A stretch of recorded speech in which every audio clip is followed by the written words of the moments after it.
जिंदगी में कुछ कर गुजरने वाले ना इतना ज्यादा नहीं सोचते। अगर मेरी सोच तुम्हारे लिए मायने नहीं रखती है, इससे अच्छा है कि हम अपने रास्ते बदल लेते हैं। क्या? मैंने तेरा 2 साल इंतजार किया और तू मुझसे कह रहा है हम अपने रास्ते बदल ले? जो काम पिछले 2 साल में नहीं कर पाया वो 2 दिन में कर लूंगा। करना पड़ेगा क्योंकि मैं तेरे बिना नहीं जी सकती, और अगर कोई दूसरा रास्ता होता। दूसरा रास्ता है।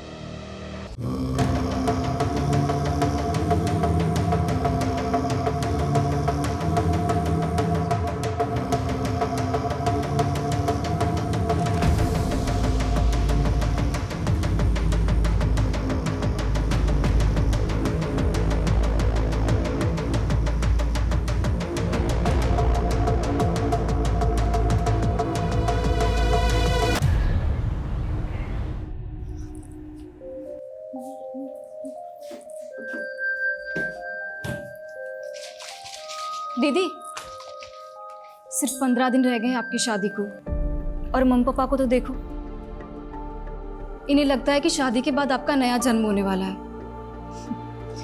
और तुझे क्या लगता है? मुझे डर लग रहा है। मैं तो मम्मी पापा की आइडल डॉटर नहीं बन पाई, पर आपकी किस्मत पता नहीं आपके साथ क्या खेल खेलने वाली है। चिंता मत कर, सब अच्छा होगा। और तुझे भी कुछ नहीं होने दूंगी मैं, ठीक है? जग गई तू? हाँ मम्मी, साइकिलिंग के लिए जा रही हूँ। अच्छा सुन ना, हाँ घर जरा जल्दी आ जाना, 11 बजे तक हमें जयपुर निकलना है। और तुझे पता है तेरी शादी का लहंगा रेडी हो चुका है, और बाकी की जो शादी की शॉपिंग बची है ना, आज जयपुर में कर लेंगे। ठीक है, पर आप एक काम करो, आप मेघा को ले जाओ। हम दोनों की चॉइस सेम है। मुझे नहीं जाना मम्मी, प्लीज। हाँ मेघा? हाँ दीदी। हाँ तो ठीक है ना भाई, तुम और मेघा जयपुर चले जाओ। आज मैं और वर्षा शांति से चेस का मैच खेलेंगे, ठीक है ना? चलो मैं चलती हूँ। ये क्या कर रहा है तू?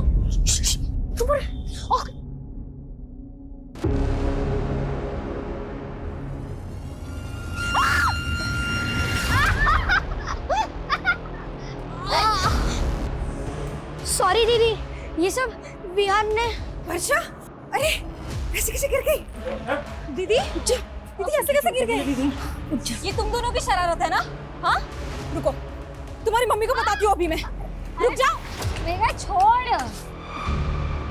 मिताली देख तेरे बच्चों की करतूत। अरे मम्मी छोड़ो ना, बच्चे हैं, ठीक हूँ मैं। अरे बच्चे हुए तो क्या हुआ? तुझे चोट लग जाती तो? अरे हाँ दीदी, आप बिल्कुल ठीक कह रहे हो। कियान, ये क्या किया तुमने? हाँ मम्मी मैंने कुछ नहीं किया, ये सब विहान का प्लान था। कियान, तुम हर बार अपनी सारी गलतियां विहान पे डालते, तो सुधरते क्यों नहीं हो? छोड़ो छोड़ो, ऐसे नहीं करते, बच्चे करते हैं, कोई बात नहीं, ठीक हूँ मैं।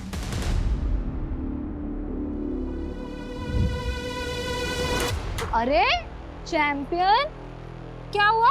मैंने तुम्हें सेव कर लिया था ना, तब भी गुस्सा हो? वर्षा दीदी, मैं आपसे गुस्सा नहीं, ये सब विहान की और स्मार्टनेस है। और मम्मी विहान की हर मिस्टेक पे मुझे ही डांटती है। बोला था ना आपको, सौतेली माँ सौतेली ही होती है। अरे नहीं कियान, ऐसे नहीं बोलते। पर मैं हूँ ना। पर आप तो शादी करके अपने हस्बैंड के पास चली जाओगे, क्या आप मुझे अपने साथ नहीं ले जा सकती? अगर पॉसिबल होता ना तो जरूर ले जाती, लेकिन तू जानता नहीं है अभी मैं कितनी दूर जाने वाली हूँ। पर आपका फ्यूज तो थोड़ा ही दूर रहता है। तू नहीं समझेगा अभी कि मैं कहाँ जाने वाली हूँ।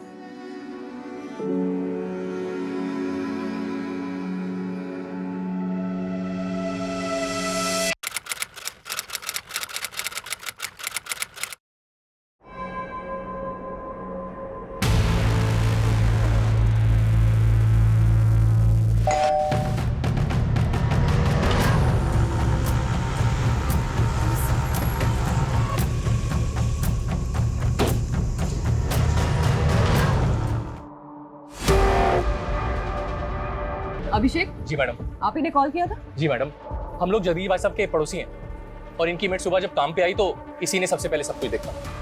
ये जगदीश की फैमिली में और कौन कौन है? अब जगदीश भाई साहब की पत्नी और उनकी छोटी बेटी, वो दोनों कल जयपुर गए थे वर्षा की शादी की शॉपिंग के लिए। देख के लग रहा है जैसे घर में लूट भी हुई है। आप लोगों को शक है किसी पे? कौन जगदीश और उनकी बेटी को इस तरह से मार सकता है? नहीं मैडम, हमें तो इस बारे में कोई अंदाजा नहीं है। पर आपका पड़ोसी है ना, रात को शोर झगड़ा कुछ तो सुना होगा आपने। नहीं मैडम, ऐसी तो कोई आवाज़ नहीं सुनी हमने। सर फोर्स्ड एंट्री के तो कोई साइन नहीं दिख रहे, लग नहीं रहा है कि कोई जबरदस्ती घर में घुसा। कहीं ऐसा तो नहीं है कि एंगल पर्सनल है और इसे लूट की शक्ल देने की कोशिश की गई है? एक काम करो, घर अच्छे से स्कैन करवाओ और फोरेंसिक बुलवाओ।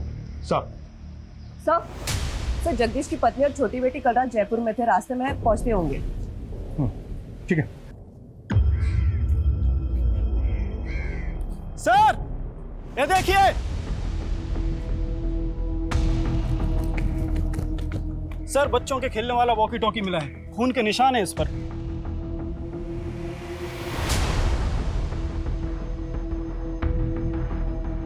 घर में कोई बच्चा भी है?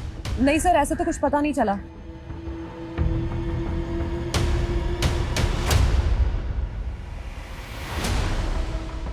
ये लोग कौन है? सर ये पड़ोसी है, इन्होंने हमें कॉल किया था।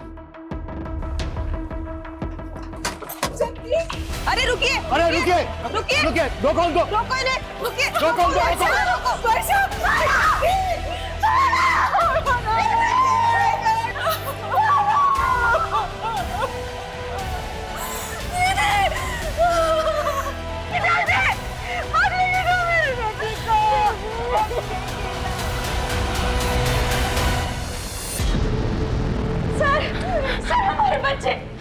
सर हमारे बच्चे गायब हैं।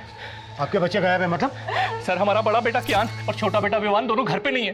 एक मिनट, अभी तो आप दोनों यहीं पे थे, तब तो आपने कुछ बताया नहीं था, और अभी अचानक से आपके बच्चे भी गायब हो गए। सर वो वॉकी टॉकी हमारे बच्चों का है सर, उसको जैसे ही देखा कुछ समझ नहीं आया तो उन्हें देखने घर चले गए सर, लेकिन वो घर पे नहीं है सर। एक मिनट, वॉकी टॉकी आपके बच्चों का तो यहाँ कैसे है? सर यही समझ नहीं आ रहा है सर, सुबह सुबह ही हम दोनों यहाँ आ गए थे, हमें लगा बच्चे अपने कमरे में सो रहे होंगे, लेकिन वो घर पे नहीं है सर। हमें कुछ समझ में नहीं आ रहा सर, आप हमारे बच्चे ढूंढ के दीजिए। सुनो, एक बार फिर घर अच्छे से चेक करो। Quick sir.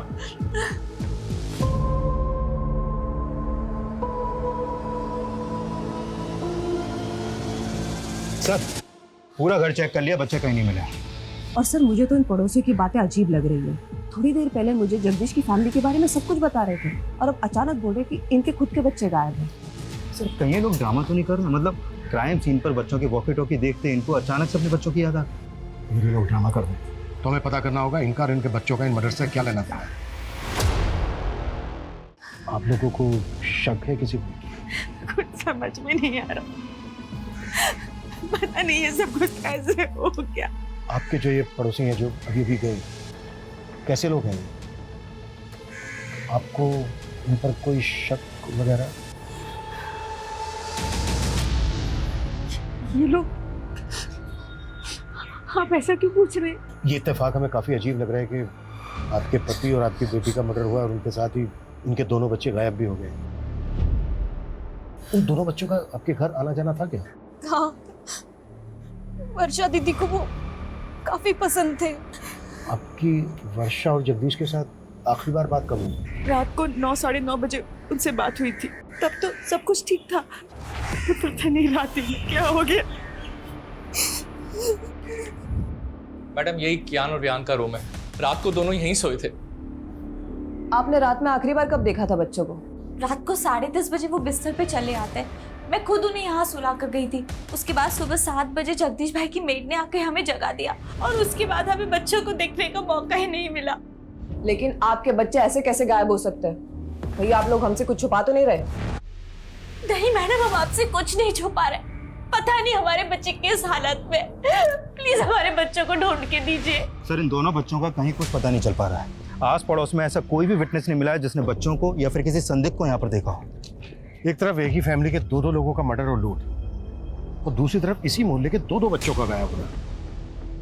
ये क्रिमिनल का मकसद मर्डर और लूट ही था या फिर बच्चों को गायब करना? नहीं मैडम, हमारी किसी से कोई दुश्मनी नहीं है।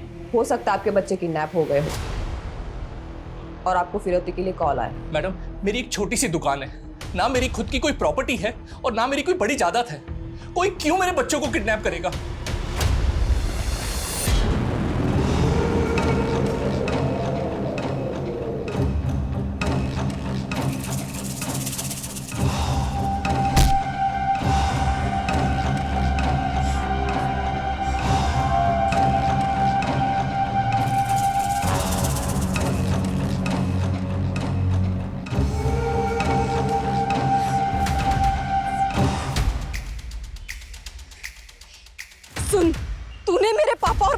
मारकर बिल्कुल भी अच्छा नहीं किया है। बहुत सह लिया मैंने तुझे, बहुत। अब तू देख, तुझे छोड़ूंगी नहीं मैं। तूने मेरे पापा और बहन को मारकर बिल्कुल भी अच्छा नहीं किया है। बहुत सह लिया मैंने तुझे, बहुत। तुझे छोड़ूंगी नहीं मैं।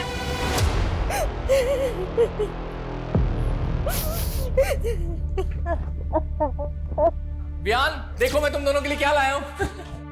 वाओ पापा, वियान बहुत बुरा है। पता है ये कैसे प्रैंक करने की बात करता था? अरे चुप चुप, मुझे बोलना। अरे लड़ो मत। लड़ता तो वियान है। आज वियान की वजह से मम्मी ने मुझे मारा। तुम दोनों भी ना पापा दुकान से आने की शरारत करनी शुरू कर दी। चलो जाओ अपने कमरे में, चलो जाओ। ताली, कल किस बात पे मारा था तुमने कियान को?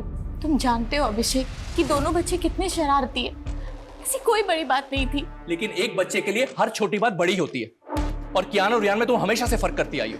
बस करो अभिषेक, मेरे बच्चे गायब है। उनके बारे में पता करने के बजाय तुम मुझसे ऐसे फालतू सवाल किए जा रहे हो। मेरा दिल जानता है कि मैंने कियान को अपने सगा बेटा माना है हमेशा। सर मैंने कियान और वियान के पेरेंट्स के फोन सर्विलेंस पे डाल तो दिए, लेकिन सर लग नहीं रहा ये किडनैपिंग का मामला है। और दोनों फैमिली किसी पे शक भी नहीं जता रही है। सर एक बात है, ये कियान और वियान सगे भाई नहीं थे। बड़ा बेटा कियान अभिषेक की पहली बीवी से था और अभिषेक ने मिताली से दूसरी शादी की है। हाँ, लेकिन इस सब का इन केसेस से क्या लेना देना? सर ये अभिषेक बहुत मामूली सी दुकान चलाता है और उसने वो भी गिरवी रखी है। वही वर्षा की फैमिली बहुत रिच है और वर्षा की शादी की वजह से उनके घर में गहने, पैसे, जेवर काफ़ी थे और ये बात अभिषेक की फैमिली को अच्छे से पता थी। तो तुम्हारे कहने का मतलब ये है कि अभिषेक और मिताली ने लूट के इरादे से इतना बड़ा कांड किया और उन पे किसी को शक ना हो, इस वजह से अपने बच्चों के गायब होने की कहानी बना रहे हैं। सर इस एंगल में इन्वेस्टिगेशन करके देखना तो चाहिए। सर, जब हम घर सर्च कर रहे थे तो वर्षा के मेडिकल पेपर्स मिले हैं। काफ़ी सरप्राइजिंग है। वर्षा को लीवर कैंसर था। वर्षा को लीवर कैंसर था? हाँ सर, और ये बात मैंने उसके डॉक्टर से भी कंफर्म की। सर ऐसे केसेस में मरीज का बचना थोड़ा मुश्किल होता है। हाँ, वर्षा को कैंसर था। हम पूरी कोशिश करके उसे बचाना चाहते थे। हमें क्या मालूम था किस्मत उसे इतनी बुरी मौत देगी। ये वर्षा को कैंसर होने वाली बात आप लोगों को कब पता चली? वर्षा के रिश्ते से पहले या रिश्ते के बाद? डॉक्टर को जरूर कोई गलतफहमी हुई है। वर्षा की उम्र ही क्या है, उसको कैंसर कैसे हो सकता है? यही सच है उदिता। डॉक्टर की बातें सुन के तो मैं खुद डर गया हूं।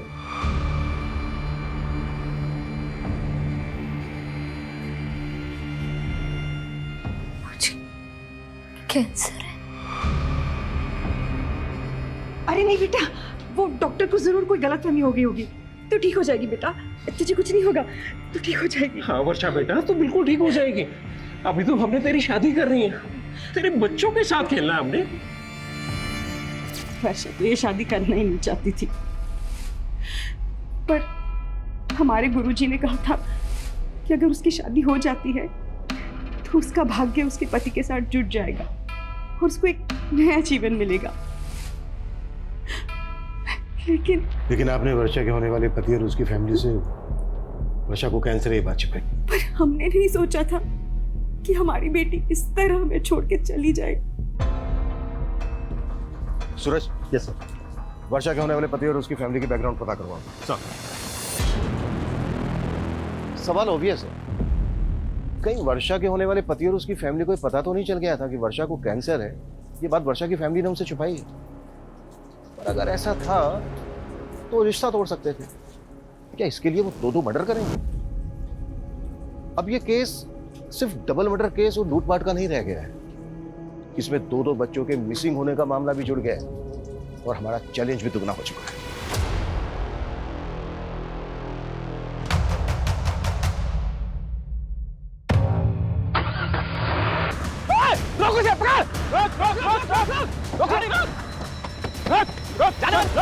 निकल बाहर।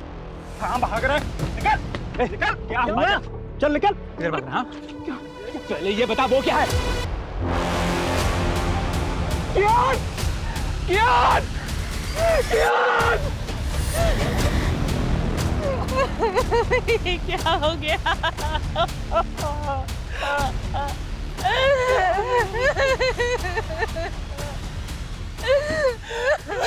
सर, ये देखिए सर, ये इनके बड़े बेटे कियान की डेड बॉडी, और सर ये इसी के फादर के वैन के नीचे मिली है।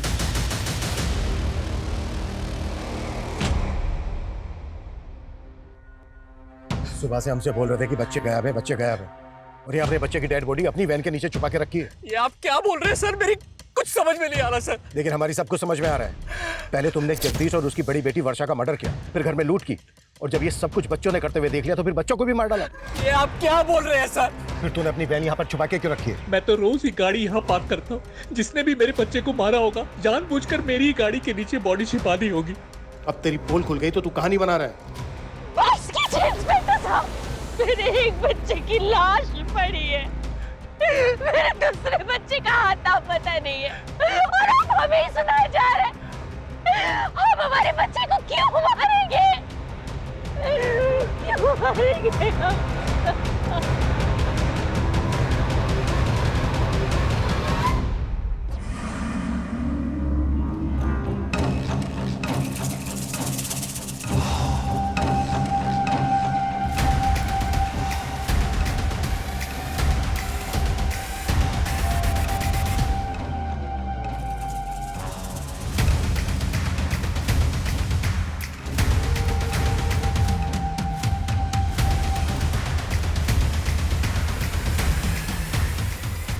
इनमें अभी भी पे बिल्कुल भरोसा नहीं कर सकते। एक मिनट, ये बड़ा बेटा क्या ये सोतेला था ना मिताली का?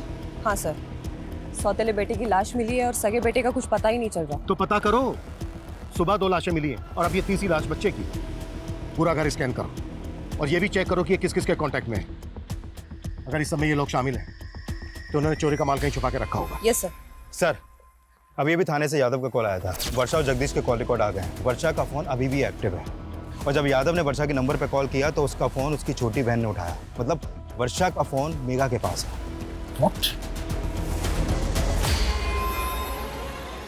तुम जयपुर गई थी ना मेघा? जी। तो फिर वर्षा का मोबाइल फोन तुम्हारे पास कैसे आया? सर आप गलत समझ रहे हैं। मैं जब जयपुर गई थी तब मैंने खुद ने ही वर्षा दीदी से उनका फोन मांगा था। क्यों? सर मुझे वर्षा दीदी के फोन का कैमरा पसंद था और फोन पूरी रात मेरे पास ही था। हमने वर्षा के कॉल रिकॉर्ड चेक किए तो हमें पता चला कि वो किसी मनीष नाम के लड़के से काफी बात करती थी। ये कौन है मनीष? वो सर दीदी का फ्रेंड था। तो वर्षा की शादी तो सुमित से होने वाली थी, तो ये मनीष वर्षा का नॉर्मल फ्रेंड था या? देखो कुछ भी छिपाना मत हमसे। दीदी, दीदी, ये क्या सुन रही हूँ मैं? आपको लड़की वाले देखने आ रहे हैं? मैं मम्मी पापा को मना नहीं कर पाई। मना नहीं कर पाई मतलब? आप तो मनीष को प्यार करती है ना? हाँ, तुमने मम्मी पापा को बताया कि तुम मनीष के साथ शादी करना चाहती हो? बताया ना? बोलो ना। देखा, मैं ना मनीष से शादी करना चाहती हूँ ना किसी और से। पर मैं क्या करूँ? मम्मी पापा का दिल नहीं दुखाना चाहती जाने से पहले। जाने से पहले मतलब? मुझे तो यकीन ही नहीं हुआ कि दीदी को कैंसर है। सर दीदी मनीष को झूठी होप्स नहीं देना चाहती थी, इसलिए दीदी ने मनीष के साथ ब्रेकअप कर लिया। मनीष को पता था कि वर्षा को कैंसर था? नहीं, और दीदी ने मुझसे प्रॉमिस लिया था कि मैं मनीष को कुछ भी ना बताऊं। तो फिर वर्षा मनीष के साथ इतनी बातें क्यों करती थी?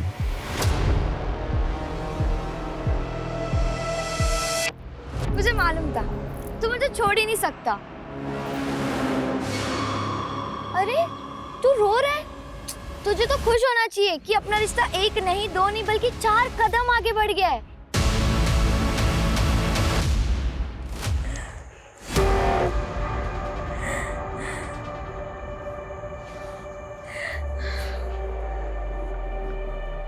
अभिषेक जी, आपका फोन दिखाइए। फोन में आपको क्या देखना है मैडम? आपका फोन दीजिए प्लीज। ये लीजिए। मेरी तो समझ में नहीं आ रहा मैडम कि मेरे छोटे बच्चे को ढूंढने की बजाय आप लोग मेरे घर में और मेरे फोन में क्या ढूंढ रहे हैं? ये लीजिए, और हमें बिना बताए कहीं जाएगा मत।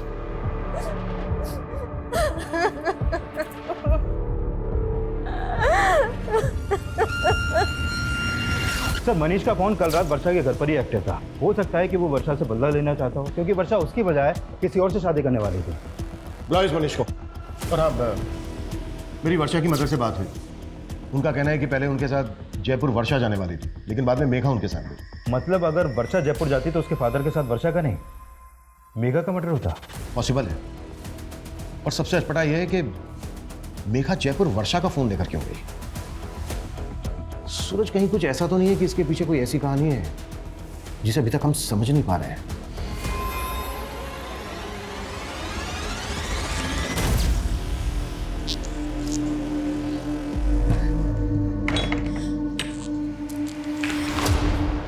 कहाँ से आ रही है तू इतनी रात को? झूठ मत बोलना। मैं रोज देख रही हूँ तू रात को ऐसे चोरी छुपे घर से बाहर निकलती है। चल क्या रहा है मेघा? वो दीदी,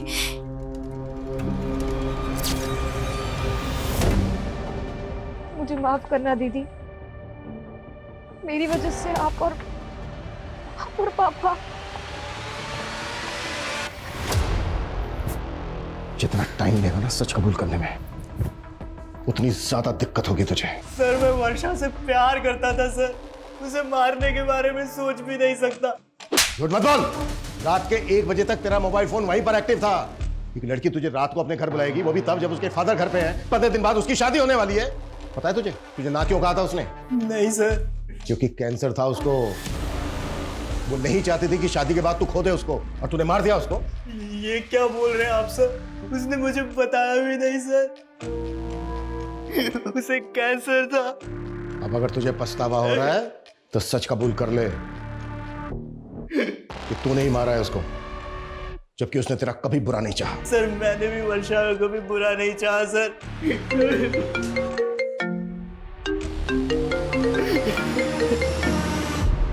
हाँ सूरज। सर टॉन्क रोड के पास दूसरे बच्चे की लाश मिली है। What? सर विहान की लाश देख के लग रहा है कि इसका मर्डर भी कल रात को हुआ है, लेकिन सर विहान की लाश वर्षा और क्यान के घर से करीब 1 किलोमीटर दूर टोंक रोड पे मिली है। तो हो सकता है कि इसका मर्डर कहीं और किया गया हो और फिर बॉडी को यहाँ पे लाके डंप कर दिया गया। एक बच्चे की लाश मिली है अभिषेक की वैन के नीचे। अगर अभिषेक को ये सब कुछ करना होता तो वो दोनों बच्चों की लाशें डंप करता। सवाल ये भी है कि इन दोनों बच्चों के मर्डर्स का जगदीश और वर्षा के मर्डर से क्या कनेक्शन है?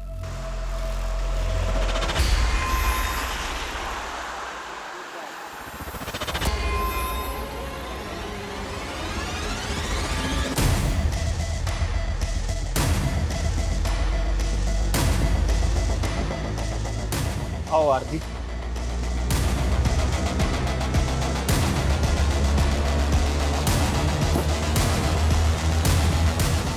कल मैं पहले वर्षा से उसके घर पे नहीं मिला था। वर्षा के फादर के सो जाने के बाद वो घर से निकली थी और फिर कल रात हम 11 बजे हाईवे के पास मिले थे। हाईवे के पास? जी सर। क्यों? तुमने मुझे ना कहने की वजह नहीं बताई, लेकिन आज इतनी रात को यहाँ मिलने की क्या वजह है?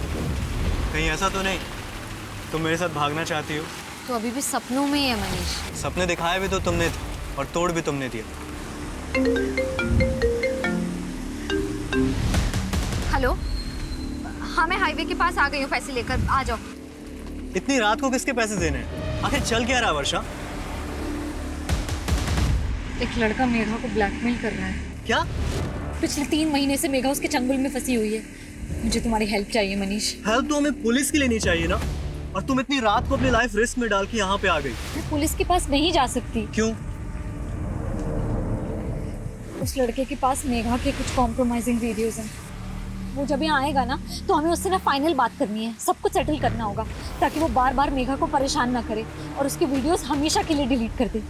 Please Manish, please. फिर थोड़ी देर बाद वहाँ एक गाड़ी आकर रुकी। शायद से वो लड़का उसी में था, लेकिन वर्षा को मेरे साथ देखकर वो वहाँ से चला गया। ये लड़का कौन है जो मेघा को ब्लैकमेल कर रहा है? मेघा का कोई दोस्त है सर। मेघा ने उसके बारे में मुझे नहीं बताया। तो मेघा को ये पता है कि तू कल रात को मिला था वर्षा से? हाँ सर, लेकिन हाईवे के पास से मैंने वर्षा को उसके घर पे ड्रॉप कर दिया था। उसके बाद वर्षा और उसके फादर को किसने मारा मुझे कुछ नहीं पता सर। मर्डर सिर्फ वर्षा और उसके फादर का ही नहीं हुआ है, बल्कि वर्षा के पड़ोस के 2 बच्चों का भी मर्डर हुआ है। बच्चे? एक मिनट सर, जब मैंने वर्षा को ड्रॉप किया था तब मैंने कुछ देखा था।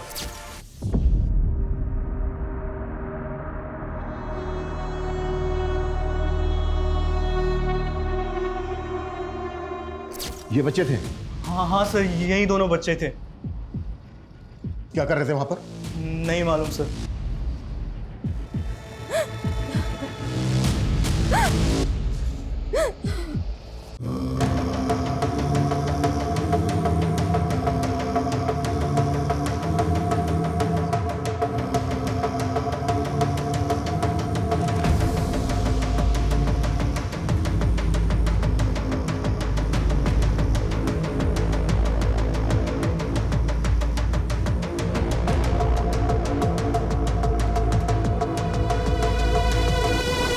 मैं आपको सच बताने की हिम्मत नहीं कर पाई, पर मुझे सुबह से ही लग रहा था कि उसी ने ही दीदी और पापा को मारा होगा। कौन है वो लड़का? देवांश। कौन देवांश? सर मैं उसे एक पार्टी में मिली थी, वहां मेरी उससे दोस्ती हुई थी और एक दिन उसने मेरी ड्रिंक में कुछ नशे की दवा मिला दी और सर मेरा कर दिया। और सर उसने मेरा वीडियो बना लिया। मैंने तुझ पे भरोसा किया और तूने मेरा किया। और ये वीडियो डिलीट कर ये वीडियो। डिलीट हो जाएगा, डिलीट तो हो जाएगा, पर पैसे लगेंगे वरना वायरल हो सके। सर मैं पिछले 3 महीनों से उधार मांग कर उसको बहुत पैसे दे चुकी हूँ और एक दिन वर्षा दीदी को ये सब बातों का पता चल गया। पहले क्यों नहीं बताया मेघा? रो मत। हाँ दीदी मैं बहुत डर गई थी। चिंता मत कर, मैं जानती हूँ अच्छे से ऐसे लड़कों को कैसे हैंडल करना है ना, मैं देखती हूँ। रो मत। और सर कल रात को भी उसने मुझसे पैसे मांगे थे और दीदी ने मुझे जयपुर भेज दिया और बोला कि वो सब कुछ यहाँ हैंडल कर लेंगी। मुझे बिल्कुल भी नहीं मालूम था सर कि दीदी और पापा के साथ ही ये सब हो जाएगा। ठीक है, संभालो अपने आप को और इसका हमें मोबाइल नंबर, एड्रेस, पूरी डिटेल्स दो। सर मैं उसको पार्टी में मिली थी, मेरे पास बस उसका फोन नंबर है।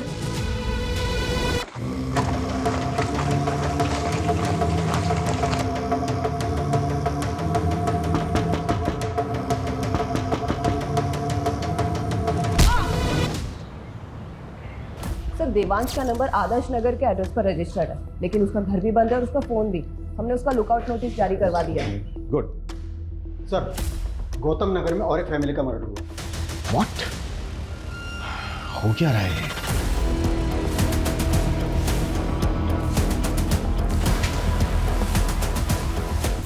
आइए सर, इनका नाम गुलशन सिंह है। सर, इस घर में भी लूटपाट हुई है। उन दोनों हस्बैंड वाइफ को बहुत बुरी तरह मारा गया है सर। पड़ोसी ने बताया कि इनके ज्यादातर रिश्तेदार आउट ऑफ कंट्री हैं और ये गुलशन भी किसी गल्फ कंट्री में काम करता था। अभी कुछ दिन पहले ये यहाँ आया था। मॉडस ऑफ ऑपरेंडी बिल्कुल एक जैसी है। जिस तरह से वर्षा और उसके फादर को मारा गया, उनके घर में लूट की गई। लगातार 2 रातों में 2 क्राइम्स, वो भी एक ही तरह से। लिया? Yes sir. पता करो वर्षा और उसकी फैमिली का इस फैमिली के साथ कोई कनेक्शन है क्या? क्विक। Yes sir.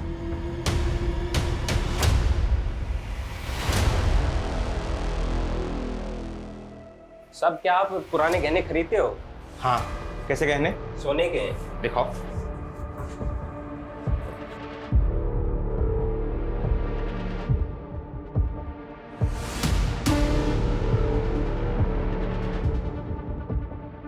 बिल है तुम्हारे पास? अरे नहीं साहब, पुश्तैनी गहने हैं। अच्छा, अभी दुकान में नगद कम है, मैं इंतजाम करता हूँ। तुम तब तक इंतजार करो, चलेगा ना? चलेगा साहब, चलेगा। सर मैंने वर्षा की मदर और सिस्टर से बात की, लेकिन वो दोनों भी इस फैमिली के बारे में कुछ भी नहीं जानती। लेकिन मुझे स्ट्रांगली फील हो रहा है कि दोनों क्राइम्स में एक ही तरह के क्रिमिनल्स इन्वॉल्व हैं।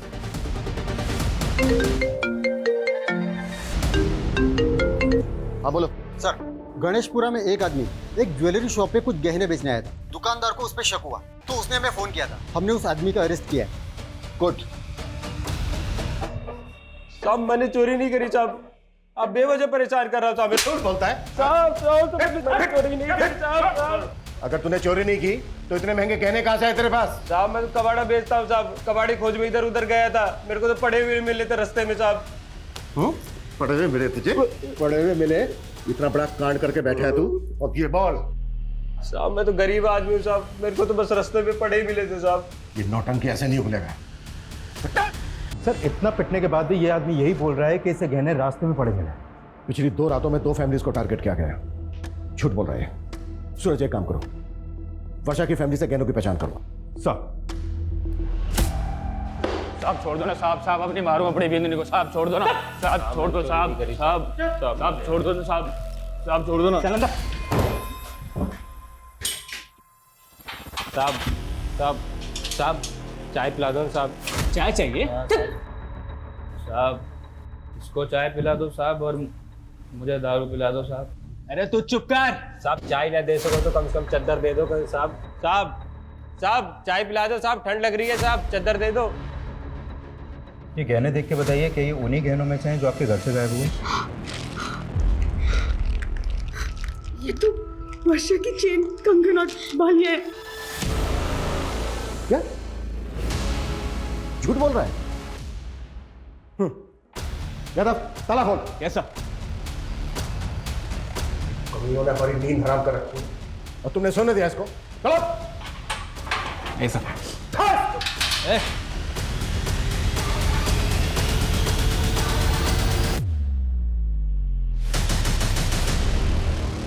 सर ये तो मर गया।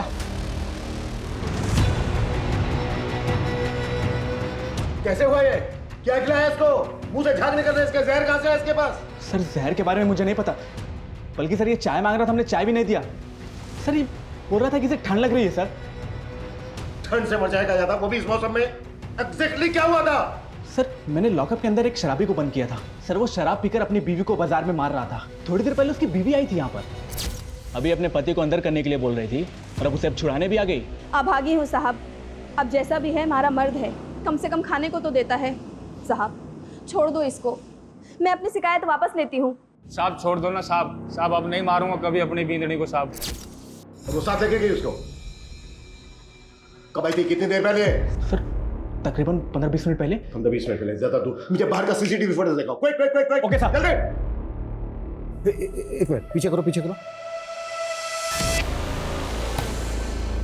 बस 20 मिनट में इन दोनों की फोटो सभी बीट चौकी और पेट्रोलिंग टीम को भेजो। कैसे भी करके अंदर चाहिए मुझे। मूव।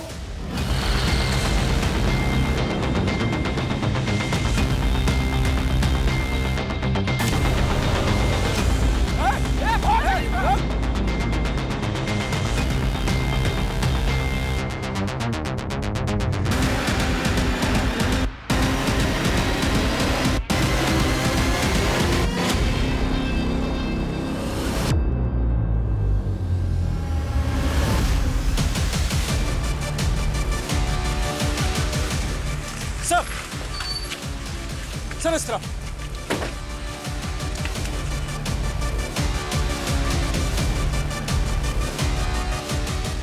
संजय उधर चेक कर। सा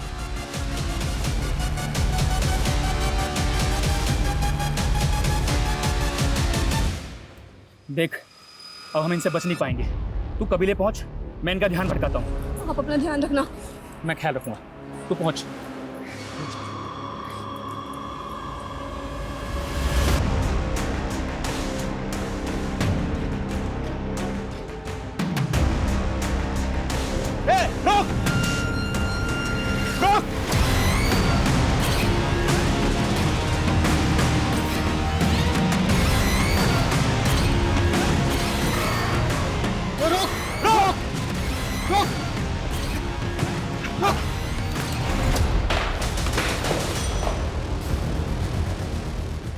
हमारी लापरवाही की वजह से इतने अहम गवाह ने हमारी कस्टडी में जान दे दी, दूसरी ने जेब काट ली। कर क्या रहे थे तुम लोग? सो रहे थे सबके सब।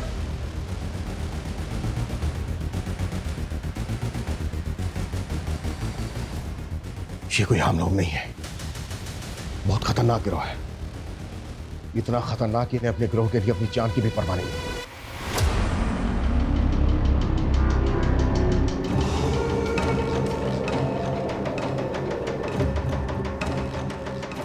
सूरज पता करो फिलहाल अपने एरिया में कौन कौन से गैंग एक्टिव है। सर उस आदमी के साथ जो औरत थी उसे वर्षा की मदर ने आइडेंटिफाई किया। सर वो 1.5 साल पहले उनके घर में एक मेड का काम करती थी। कौन है वो औरत? एड्रेस क्या उसका? सर 1.5 साल पहले वो काम करती थी, इसलिए उन्हें बस उसका नाम याद है, कजरी। लेकिन सर मुझे नहीं लगता उसका नाम कजरी होगा। गुलशन की फैमिली से कोई कनेक्शन उसका? सर अभी तक तो ऐसा कुछ मालूम नहीं चला। ये किसी लूट मार करने वाले गैंग का काम है। इनका एक जैसा है वो। इस गैंग की कोई औरत या आदमी लोगों के घरों में काम करते हैं, उस परिवार की सारी जानकारी इकट्ठा करते हैं और फिर उसे लूट के लिए टारगेट करते हैं। सर एक बात मुझे समझ में नहीं आ रही है, ये कजरी ने 1.5 साल पहले काम करना बंद कर दिया था, फिर अचानक तो मतलब सरप्राइजिंग नहीं है कि 1.5 साल बाद इन्होंने वर्षा की फैमिली को टारगेट किया। सूरज, इन सवालों का जवाब ढूंढने का टाइम नहीं है फिलहाल हमारे पास।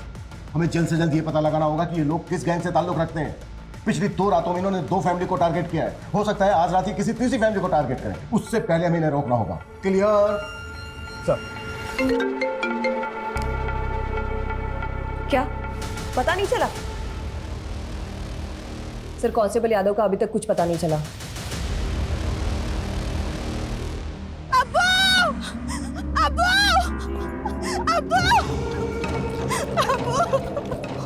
क्या हुआ कजरी? हमारे आदमी ने तो जमशेद को थाने में जहर देके मार दिया, लेकिन वो खुद पकड़ा गया अब्बू। क्या? पर उसने अपनी जुबान काट ली। फवाद!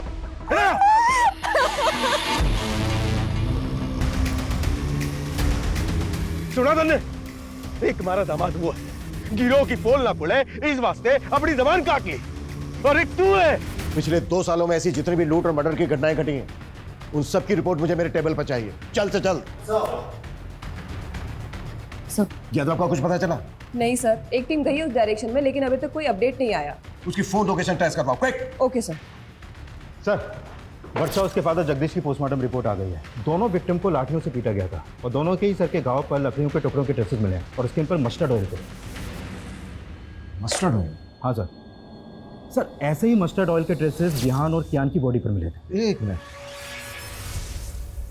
मैंने ऐसे गैंग के बारे में सुना है जो बॉडी पर मस्टर्ड ऑयल लगाकर लूट और मर्डर्स की घटनाओं को अंजाम पहुंचाता है। इस गैंग के लोग बॉडी पर मस्टर्ड ऑयल इसलिए लगाते थे ताकि इन्हें कोई पकड़ने की कोशिश करे तो ग्रिप ना बने। पिछले साल भरतपुर में इस गैंग के लोगों ने कई घटनाओं को अंजाम पहुंचाया। लेकिन सर इससे पहले तो अपने एरिया में ऐसी कोई वारदात नहीं हुई। आमतौर पर इस गैंग के लोग शहर के आउटस्कर्ट्स में आकर बस जाते हैं। आई थिंक 7 मारू नाम था इस गैंग का। सूरज, शहर का जितना भी बाहरी एरिया है सब जगह अपनी टीम भेजो, quick. Sir Sanjay. Sir Yadav ji का फोन नेटवर्क में नहीं है। शिवगढ़ के जंगलों के पास उनका फोन लास्ट एक्टिव था। शिवगढ़?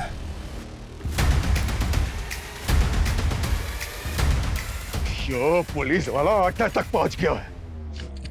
बाकी के पुलिस वाले भी हमने ढूंढते हुए यहां तक आवेंगे। हमने जल्दी से जल्दी यहां से निकलना होगा। जी सरकार। शर्त पूरी ना करी तुमने।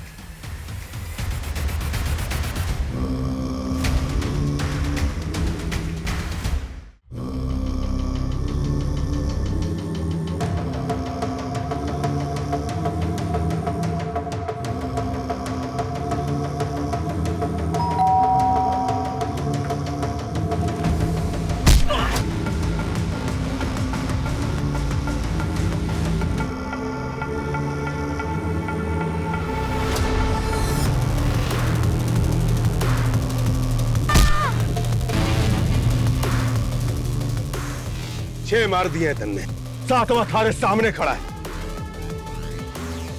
जा मार दे इन्हें और बन जा मारा जमाई।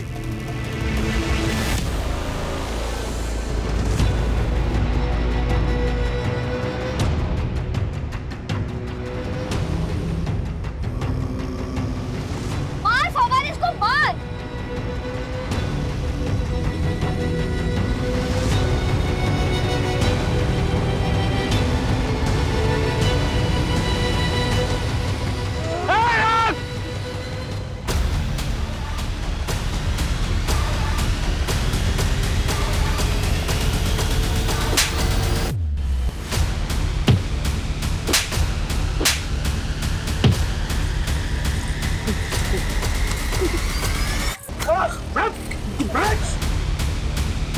ये कुख्यात गैंग, इसने कई दशकों में देश के लगभग सभी राज्यों में लूट और मर्डर्स की वारदातों को अंजाम पहुंचाया है।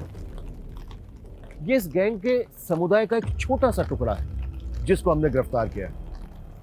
इस गैंग से जुड़े लोग आज भी हमारे शहरों में खुलेआम घूम रहे हैं।